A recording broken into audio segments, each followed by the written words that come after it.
का टॉपिक है सतत आवेश वितरण, कॉन्टिन्यूअस डिस्ट्रीब्यूशन ऑफ चार्ज।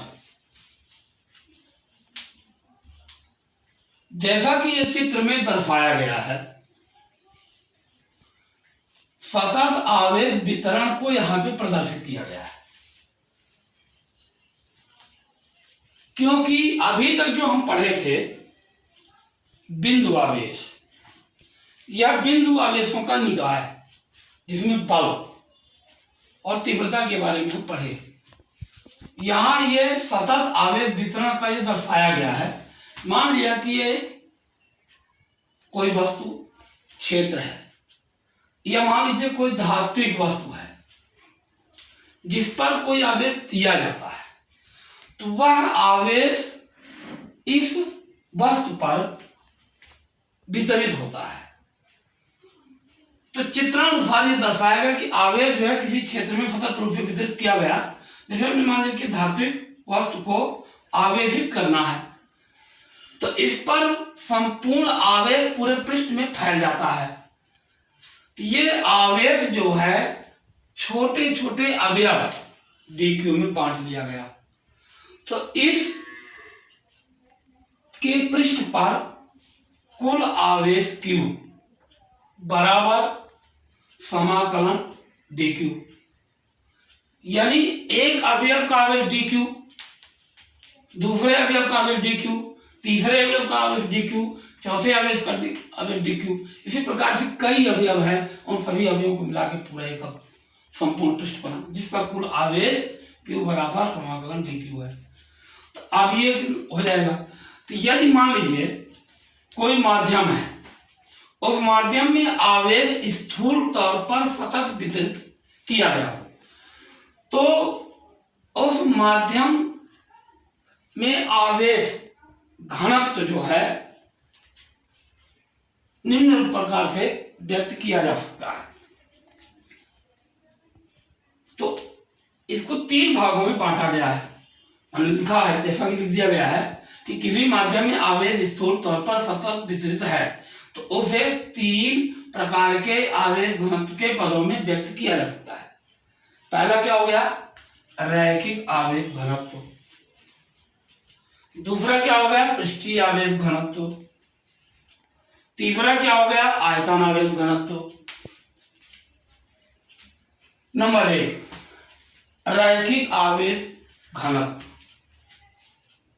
तो जैसा कि ये चित्र में दर्शा दिया गया कि एक रेखीय चालक तार है, इस चालक तार में स्मॉल dl लंबाई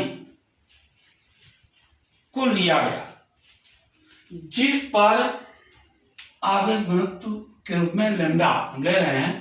तो इस पर जो आवेश हो जाएगा dl लंबाई पर आवेश की मात्रा हो जाएगी dl, लैम्डा dl हो जाएगी। तो रैखिक आवेश घनत्व है क्या?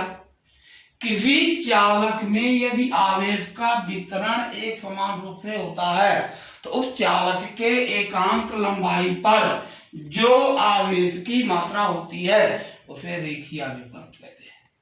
पुनः सुन लेंगे। किसी चालक में यदि आवेश का वितरण एक समान रूप से किया गया है तो उस चालक के एकांक लंबाई पर जो आवेश की मात्रा होती है उसे रेखीय आवेश घनत्व कहते हैं। रेखीय आवेश घनत्व को लैम्डा से व्यक्त किया गया है, रियल लैम्डा। तब चालक पर कुल आवेश Q बराबर समाकलन लैम्डा dl, जहां ये समाकलन का जो चिन्ह है ये रेखीय समाकलन है, तो Q बराबर लैम्डा dl। तो Q बराबर क्या हो जाएगा? लैम्डा इंटू एल, dl का समाकलन L हो जाएगा। तो लैम्डा बराबर Q बटे L, लैम्डा बराबर Q बटे L हो जाएगा। अतः रेखीय आवेश घनत्व का मान Q बटे L हो जाएगा। इसका मात्रक क्या हो जाएगा? कूलम प्रति मीटर। दूसरा है पृष्ठीय आवेश घनत्व। पृष्ठीय आवेश घनत्व क्या है?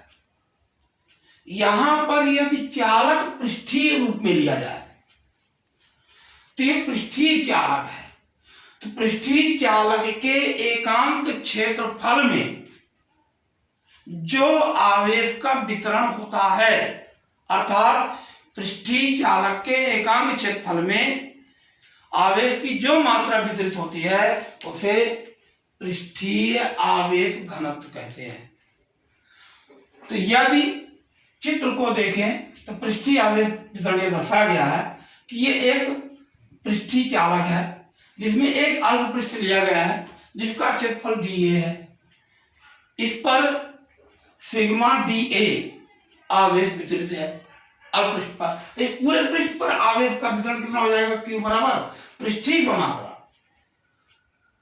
Sigma dA।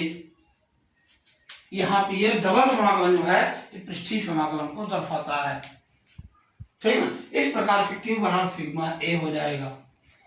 तो सिग्मा बराबर क्या होगा? Q बटे A। मात्रा क्या हो जाएगा? कूलाम प्रति मीटर स्क्वायर। और तीसरा आवेश घनत्व है आयतन आवेश घनत्व। तो किसी चालक के एकांक आयतन में यदि आवेश का वितरण एक समान रूप से होता है तो उस चालक के एकांक आयतन में जो आवेश वितरित होता है उसे आयतन आवेश घनत्व कहते हैं। आयतन आवेश घनत्व Q बराबर आयतन समाकलन रो इंटू dV। यानी ये तीन समाकलन जो किए गए भी लिखा हुआ है ये आयतन समाकलन है, ठीक है ना। तब Q बराबर रो इंटू V। तो रो यहां पर आयतन आवेश घनत्व है, तब यहां पर रो बराबर हो जाएगा रो इक्वल टू Q बटे V। मात्रक क्या हो जाएगा? कूलाम प्रति मीटर क्यूब। इस प्रकार से यह किसी चालक में सतत आवेश वितरण को समझाया गया है। जो किसी चालक में आवेश का सतत वितरण घनत्व के पदों में, आवेश घनत्व के पदों में तीन प्रकार से किया जाता है, जिसको ये स्पष्ट किया गया है। ओके।